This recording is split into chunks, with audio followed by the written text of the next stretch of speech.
le débat de Smart Job, le cercle RH, pour parler des déviants. On n'en a jamais parlé de ces déviants, c'est un peu bizarre, c'est un mot médical, un peu étrange. C'est quoi un déviant en entreprise? Est-ce qu'il y a des graduations qui iraient du déviant sans danger à celui qui mettrait en danger à la fois l'organisation et les êtres humains dans l'entreprise? On en parle avec mes invités. Béatrice Tovarniski, merci d'être avec nous. Vous êtes DRH, vous êtes membre de l'ANDRH, l'Association nationale des DRH Paris Étoile. Tout à fait.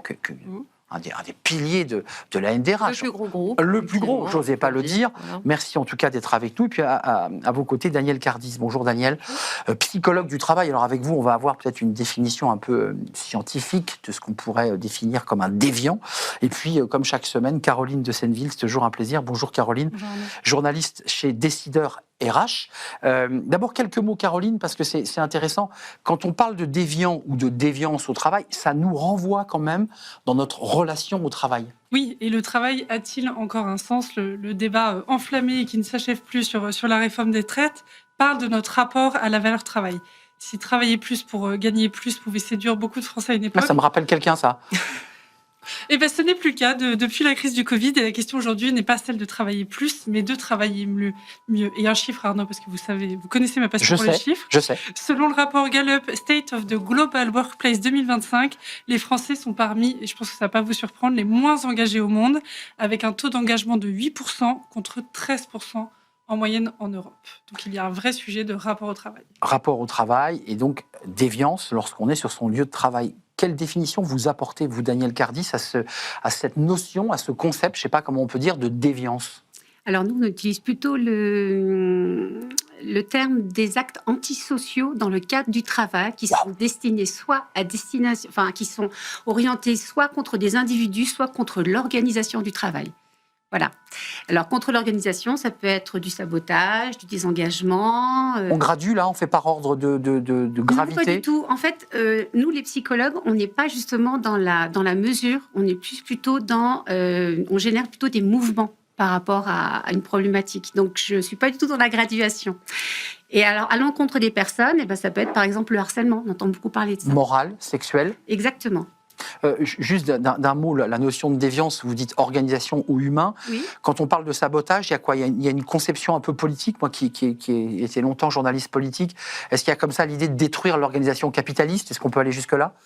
Pas forcément. En fait, ce qu'il faut bien voir, c'est que ces comportements, parfois, sont la résultance de ce qu'on pourrait appeler des stratégies de défense. C'est-à-dire que des individus qui sont en souffrance au travail ou qui n'ont plus de raison de s'engager... Se défendent. Exactement. Agressent, si vous voulez, en quelque sorte. Retourne l'arme. Il peut y avoir aussi des déviances plus individuelles. Mais dans un cadre de travail, en tout cas avec l'approche du psychologue du travail, si on est interpellé sur des situations comme ça, on va plutôt essayer de chercher justement qu'est-ce qui explique ces comportements-là. Béatrice Tovarniski, vous avez été DRH et vous l'êtes encore. C'est un mot qui vous parle. Vous, on vient de parler de la fenêtre d'une psychologue qui est à ses mots, sa terminologie. Vous, c'est un mot qui vous parle, ou vous utilisez vous aussi d'autres mots, où vous rangez les déviants dans des catégories. Alors, ceux qui sont désengagés, ceux qui sont des harceleurs, est-ce que vous les rangez comme ça?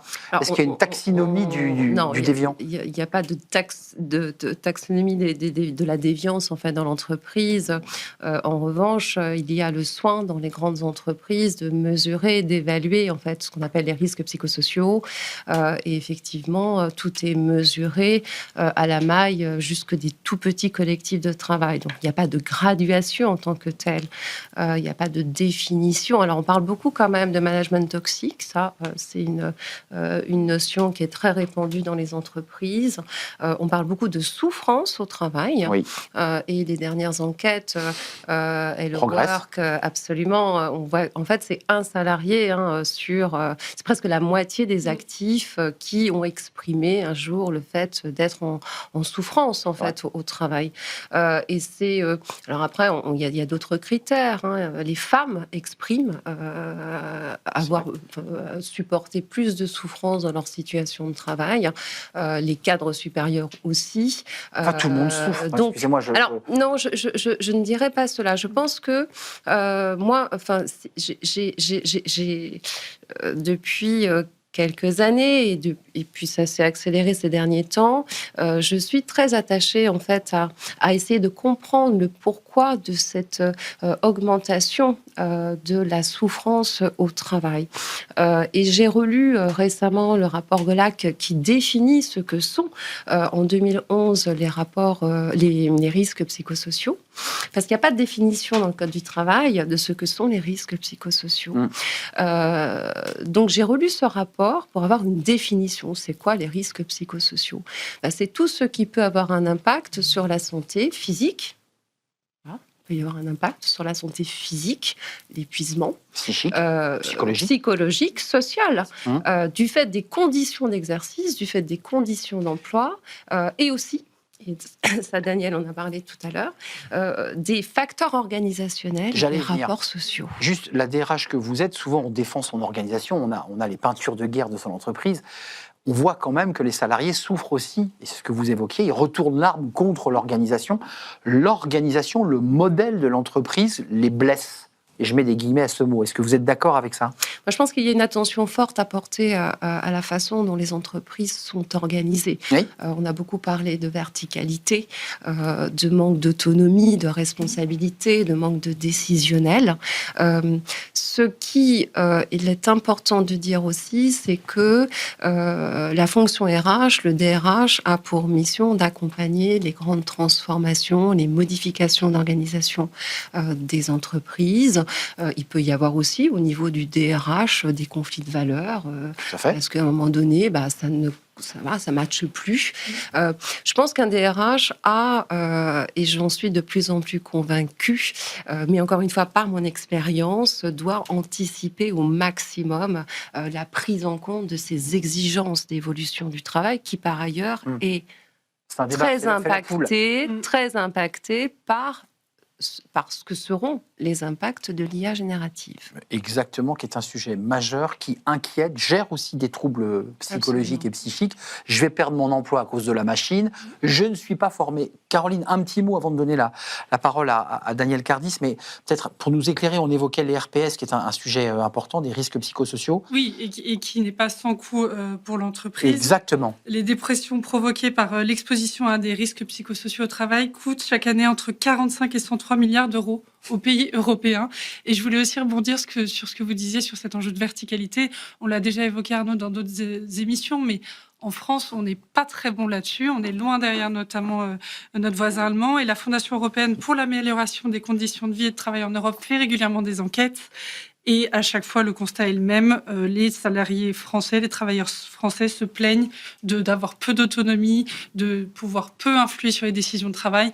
Et ça joue forcément énormément sur les comportements déviants. C'est intéressant, la psychologue que vous êtes, on entend l'organisation très pyramidale des managers, très directifs, pour simplifier, versus modèle nordique, où les gens sont plus autonomes, sont plus libres de se déplacer. Enfin, c'est intéressant. Comment regarde ce sujet la psychologue? Vous poussez au modèle nordique, non? À plus d'autonomie, à devenir un citoyen libre, un salarié plus libre? Alors nous, on encourage à développer le dialogue professionnel, à laisser la possibilité aux professionnels d'élaborer entre eux sur leur activité de travail et d'être écoutés pour faire remonter justement en haut ce qui se passe sur le terrain et pour que les décisions soient prises aussi en fonction de ce qui se passe sur le terrain. Créer des temps de parole, donc. Exactement. D'un point de vue concret, c'est ça. Des temps et des espaces prévus et que ce soit institutionnalisé. Oui, c'est pas la café de 5 minutes. On a cet espace qui nous est dédié où on peut s'exprimer. Et j'irai plus loin, il faudrait que des managers ou les RH soient formés à ça. Ah bah écoutez, vous en avez une à côté de vous. Mais alors moi, je suis convaincue puisque je démarre en fait. Non mais moi, je suis là, c'est pas un hasard, mais je suis convaincue puisque je démarre un cursus diplômant au CNAM de psychologue du travail. Et si j'ai pris cette décision, c'est parce que j'ai, par mes propres observations, je ressens le besoin fonctionnel d'être outillé, d'être équipé avec ces compétences de psychologue du travail.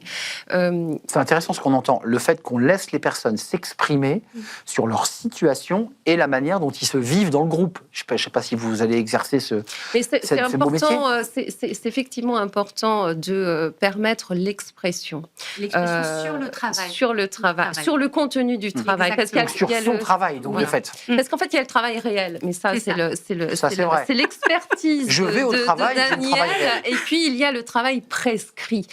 Il y a souvent un hiatus, un grand écart entre le travail réel, ce que l'on fait véritablement dans une journée, et ce qui est prescrit dans une fiche de poste. Mais ça ne résout pas le débat que l'on se pose finalement, parce qu'on a le sentiment que ce mot déviant est un peu en dessous des écrans radars. C'est-à-dire qu'en fait, il n'est pas défini juridiquement, il embrasse beaucoup de catégories. J'ai lu quand même qu'au-delà des déviants, les saboteurs, les travailleurs en retrait, ceux qu'on connaît, on a aussi une autre catégorie de déviants, je ne voulais pas qu'on les oublie, vous savez, ceux dans l'organisation, qui veulent que vous alliez toujours plus loin, qui considèrent que ce qu'on fait n'est pas assez productif. Vous les avez croisés, j'imagine. Vous savez, celui qui a toujours une proposition, et on le considère aussi comme un déviant. Moi, je sais pas, je suis chef d'entreprise, je me dis, après tout, c'est plutôt quelqu'un qui essaie de faire bouger ma boîte. C'est oui et non, mon capitaine. Ouais, c'est ça. C'est oui, bien sûr. Il faut des salariés engagés, proactifs, qui, en fait, expriment des propositions Mais pas trop. d'amélioration. Non, c'est pas ça. C'est... on peut parfaitement travailler avec des collectifs de travail et faire avancer l'organisation de façon très pragmatique. Mais en fait, le first, c'est le lien.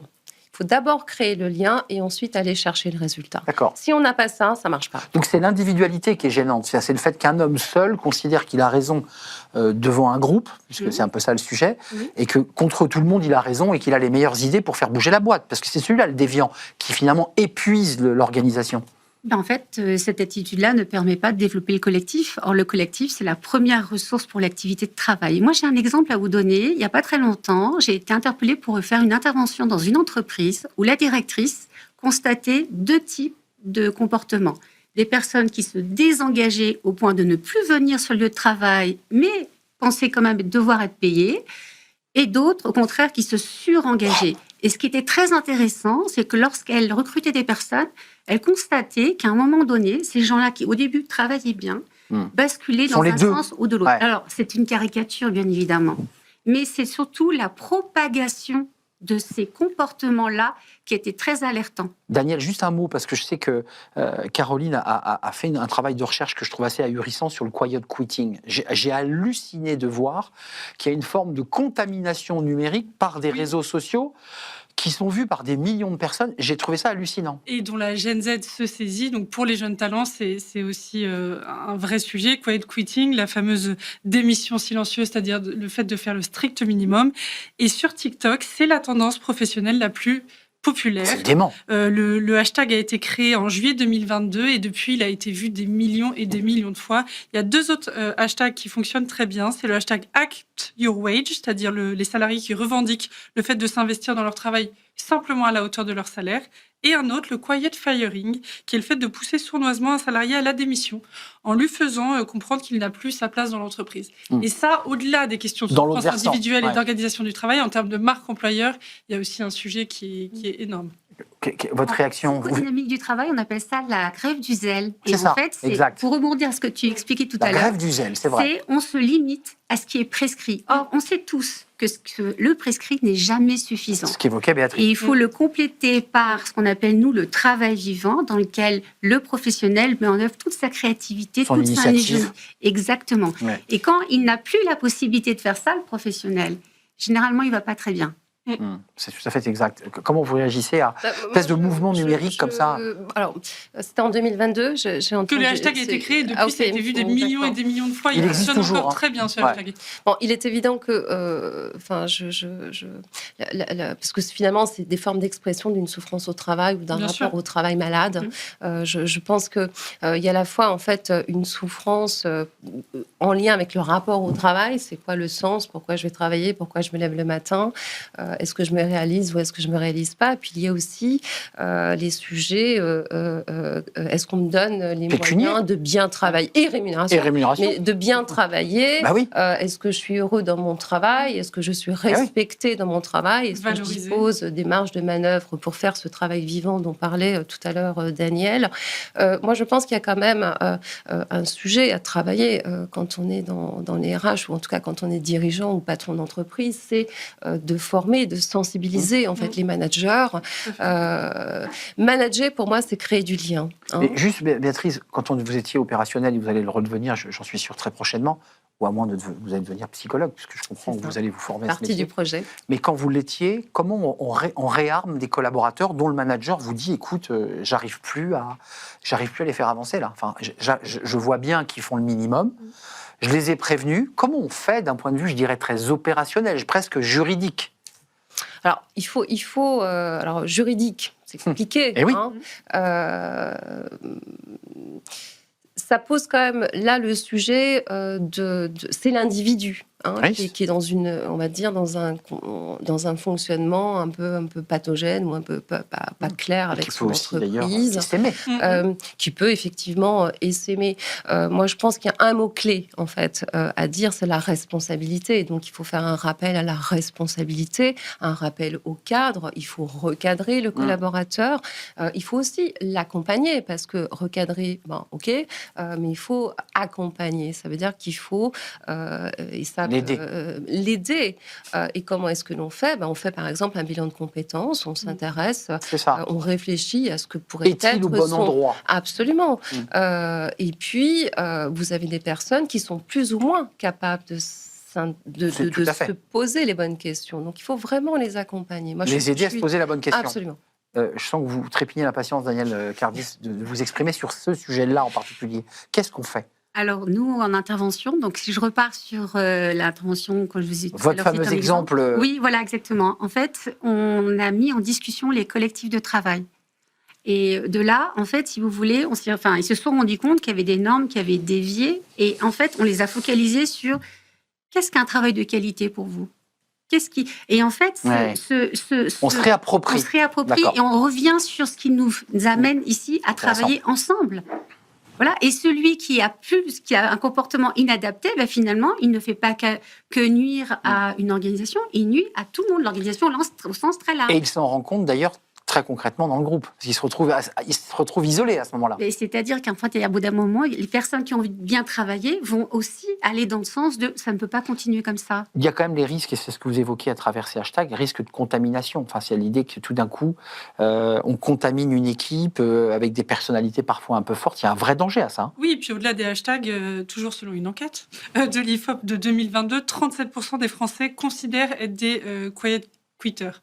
Donc, au-delà des réseaux sociaux, on est tous des quiet quitters. C'est quand même une tendance de fond. C'est assez effrayant. C'est-à-dire que, c'est ce que vous évoquiez, on est les deux en même temps. Très motivés à l'embauche, et on peut glisser du mauvais côté de la montagne, quoi. C'est-à-dire qu'en fait, il y avait, dans cette situation-là, il y avait cette propagation de ce comportement-là. Et en fait, dans cette situation-là, c'était lié à des raisons organisationnelles et des personnes haut placées qui avaient eux-mêmes des comportements. C'est ça, mauvais exemple par le haut. Donc, si vous voulez, il y a un mimétisme. Merci à vous, mesdames. Je suis désolé, je vais me faire tirer les oreilles par Nicolas Juchat, qui est derrière, que vous ne voyez pas, que vous cherchez du regard, mais il est caché. Il est dans mon oreille. Merci de nous avoir éclairé sur ce sujet des déviances et je dirais de sa vision psychologique. Merci à vous, Béatrice Tomarliski. Vous êtes DRH, membre de la NDRH, et vous vous projetez peut-être dans une nouvelle carrière de psychologue. Vous reviendrez nous voir alors? Volontiers. Dès que vous avez le diplôme, vous revenez? C'est dans 5 ans. Donc dans 5 ans? Dans 5 ans. Daniel Cardis, vous êtes psychologue du travail, vous accompagnez les organisations. Merci d'être venu nous rendre visite. Et merci évidemment à Caroline de Senneville pour ses éclairages toujours subtils. Merci à vous, merci à Nicolas Juchat, merci à toute l'équipe, à Paul au son, et merci à notre ami réalisateur que je salue et que je remercie. Et merci à vous, bien sûr. À très bientôt. Bye bye.